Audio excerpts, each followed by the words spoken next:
Assalamualaikum warahmatullahi wabarakatuh.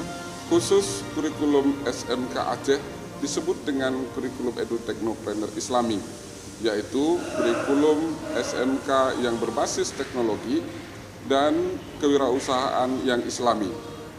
Selain memperkaya dengan Al-Quran dan Hadis, juga diintegrasikan ke dalam mata pelajaran pendidikan agama Islam yang menjadi ekuivalen 9 jam mata pelajaran yang terdiri dari co-kurikuler, intrakurikuler, dan ekstrakurikuler.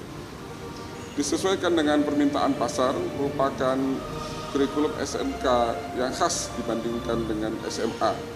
Mobile Training Unit salah satu daya dukung pendidikan Edu-Teknopreneur Islami berbasis teknologi dan kewirausahaan.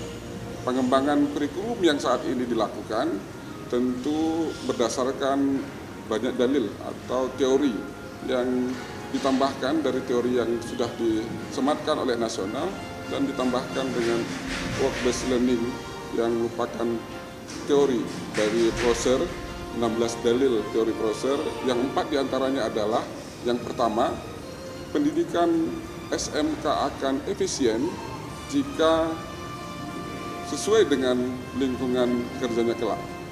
Yang kedua, pendidikan SMK akan efektif jika memiliki kesamaan operasional, mesin, dan alat yang akan digunakan nanti ketika berada di dunia usaha dan dunia industri.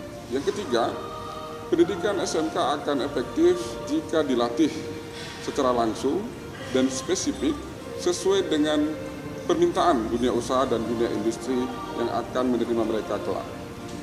Yang keempat, pendidikan SMK akan efektif jika dibiasakan dengan perilaku yang sesuai dengan tempat kerjanya kelak.